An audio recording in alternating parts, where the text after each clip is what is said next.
देखिए यहाँ हम लोग बात करेंगे अधातुओं के रासायनिक गुणों की। जब अधातुओं के रासायनिक गुणों की बात कर रहे हैं, क्योंकि हमने धातुओं के रासायनिक गुणों की बात पहले ही कर ली है, तो अब अधातुओं के रासायनिक गुणों में बात करेंगे कि अधातुओं की किससे किससे क्रिया होती है। अधातुओं की सबसे पहले अगर ऑक्सीजन से अभिक्रिया हो रही है तो क्या बनेगा।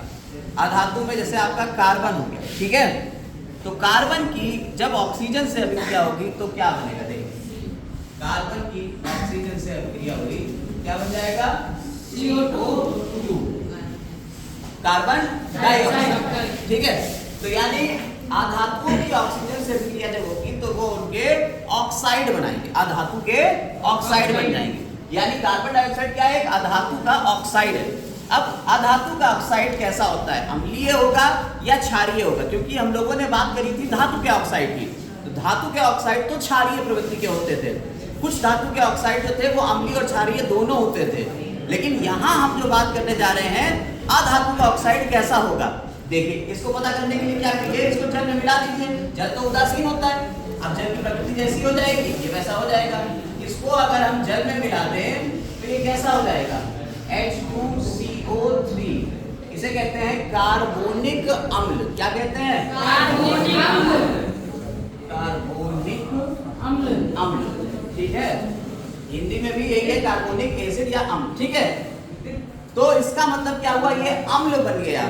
यानी कि अधातु के ऑक्साइड का नेचर कैसा है, अम्लीय है। ठीक है, इन जनरल यानी साधारण तौर पर अधातुओं के ऑक्साइड कैसे होते हैं, अम्लीय होते हैं।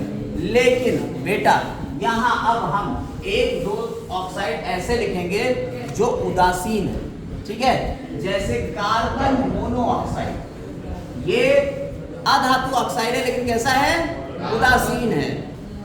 नाइट्रोजन डाइऑक्साइड N2O, ठीक है, सॉरी नाइट्रस ऑक्साइड है, nitrous oxide, nitrous oxide, oxide अपने आप लिखिए, NO नाइट्रिक ऑक्साइड। ठीक है, ये कैसे हैं, ये ऐसे हैं जिनका नेचर कैसा है, उदासीन है ये कैसे, अधातु के ऑक्साइड है लेकिन कैसे हैं नेचर में, उदासीन है। ये पॉइंट समझ में आ गया। याद रखिएगा यहीं से क्वेश्चन उठते हैं, फिर आप क्वेश्चन नहीं कर पाओगे। तो ये आपको पहली अभिक्रिया हो गई अधातुओं की ऑक्सीजन से अभिक्रिया, समझ में आ गई। ठीक है, अब बात करते हैं अधातुओं की जल से अभिक्रिया। क्या अधातुएं जल से अभिक्रिया करती हैं, तो नहीं, अधातुएं जल से अभिक्रिया नहीं करती। इसके आगे आप क्या लिख लेंगे, अधातुएं जल से अभिक्रिया नहीं करती हैं। अब आते हैं अधातुओं की अम्लों से अभिक्रिया। क्या अधातुएं अम्लों से अभिक्रिया करती हैं, जैसे कि हम लोगों ने देखा था धातुएं भी अम्लों से अभिक्रिया करती हैं। इसको हटा दे रहे हैं, नोट्स बनाते रहिएगा, साथ साथ में लिख लीजिएगा इसको। धातुएं भी अम्लों से अभिक्रिया करती हैं। ठीक है, जैसे हमने बताया था सोडियम था, ये धातु था और इसने HCl के साथ में अभिक्रिया करी तो क्या बनता था, NaCl बन गया था और H2 हाइड्रोजन गैस निकल जाती। ठीक है, तो यहाँ पे क्या होता था, सोडियम में प्लस आयन होता था, ये पॉजिटिव चार्ज इसको क्लोरीन को दे देता था, नेगेटिव वाला था, तो यहाँ पे दोनों जुड़ जाते हैं तो हाइड्रोजन निकल जाता है, बेचारा मासूम सा। यहाँ लेकिन क्या होता है, अधातुओं में क्या होता है, इनकी प्रकृति इलेक्ट्रॉन ग्रहण करने की होती है। धातुओं की प्रकृति कैसी थी, इलेक्ट्रॉन देने की थी, इसलिए वो हाइड्रोजन निकाल देते थे। लेकिन अधातुओं की प्रकृति कैसी है, इलेक्ट्रॉन लेने की है, ग्रहण करने की है, जिसके कारण क्या होता है, इलेक्ट्रॉन की पूर्ति हो नहीं पाती है। और जब पूर्ति नहीं हो पाती है तो अधातुएं तनु अम्लों से क्रिया करके हाइड्रोजन विस्थापित नहीं कर पाती। इसका मतलब है कि जैसे धातुएं अम्लों से क्रिया करके हाइड्रोजन विस्थापित करती हैं, क्या अधातुएं ऐसा करती हैं, नहीं, अधातुएं हाइड्रोजन विस्थापित नहीं करती। तो दूसरा पॉइंट भी समझ में आ गया। तीसरा भी आते हैं धातुओं की क्लोरीन से अभिक्रिया।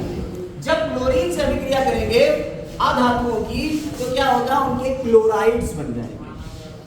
क्लोरीन से अभिक्रिया करने पे क्या बनते हैं, क्लोराइड बनते हैं। जैसे फास्फोरस की क्लोरीन से अभिक्रिया हुई तो क्या बन गया, फास्फोरस टेट्राक्लोराइड, सॉरी ट्राइक्लोराइड, 3 है ट्राइक्लोराइड। अगर 4 हो गए PCl4 हो जाएगा फास्फोरस टेट्राक्लोराइड, और अगर PCl5 हो जाएगा फास्फोरस पेंटाक्लोराइड। तो PCl4 phosphorus tetrachloride, PCl5 phosphorus pentachloride. और ये सारे क्लोराइड जो बन रहे हैं, ये कौन सा बंध है इनमें, ये याद रखिएगा, बंध। हम लोग अगले टॉपिक में पढ़ेंगे, सहसंयोजी बंध होता है, इलेक्ट्रॉनिक बॉन्ड होते हैं, आयनिक बंध जिसे बोलते हैं। तो यहाँ पे ये कैसा बंध है, ये है सहसंयोजी बंध, सहसंयोजी, ठीक है। ये कैसा बंध है, सहसंयोजी बंध, क्लियर है। ये याद रखिएगा, यहाँ से क्वेश्चन पूछ लिया जाता है कि क्लोराइड्स किस तरीके का बंध बना रहे हैं, सहसंयोजी बंध बना रहे हैं, क्लियर है।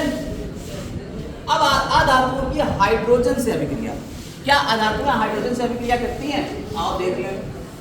अधातुएं जब भी हाइड्रोजन से अभिक्रिया करेंगी, ये अपने हाइड्राइड बनाएंगी, क्या बनाएंगी, हाइड्राइड।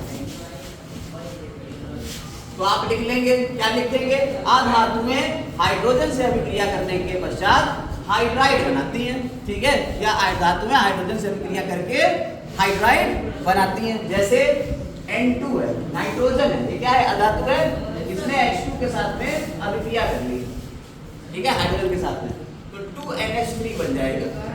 बैलेंस कर लोगे इसे, बैलेंस कर लोगे, ठीक है, बैलेंस तो कर ही लोगे आराम से।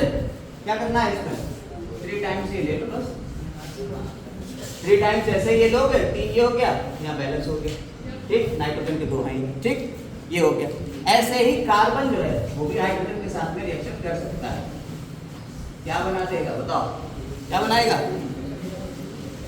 मीथेन गैस बनाता है, CH4, क्या बना दिया इसमें, मीथेन। कितना लेंगे, 2 टाइम्स ले लेंगे, हो गया।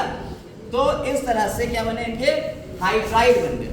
अब एक पॉइंट याद रखिएगा, जैसे कि हमने विद्युत अपघटन बताया था, जब विद्युत अपघटन बताया था तो क्या बताया था, धातुएं कहाँ मिलती हैं, कैटायन कैथोड पे। धातुओं में कैसे होते हैं, पॉजिटिव चार्ज होते हैं, कैटायन कहाँ मिलेंगे, कैथोड पे। अधातुओं में कैसा चार्ज है, नेगेटिव है, एनायन है, एनायन कहाँ मिलेंगे, एनोड पे। याद रखिएगा, लवणों का विद्युत अपघटन करने पर सामान्यतः धातुएं कैथोड पर तथा अधातुएं एनोड पर मिलती हैं, ये याद रखिएगा। धातुएं कहाँ मिलेंगी, कैथोड पर, और अधातुएं कहाँ मिलेंगी, एनोड पर मिलेंगी। तो ये सारे के सारे अधातुओं के रासायनिक गुण हमारे हो गए, आप पूरे नोट्स बना लीजिएगा इसके। अब बात करते हैं, इसी में ही आगे चलेंगे, धातुओं और अधातुओं के बीच अभिक्रिया, धातुओं और अधातुओं के बीच अभिक्रिया होगी। इसको हम लोग नेक्स्ट टॉपिक में कवर करने वाले हैं। इसमें सिर्फ इतना ही, इसको हम आगे कवर करेंगे, धातुओं और अधातुओं की अभिक्रिया नेक्स्ट टॉपिक, इसमें बस इतना ही।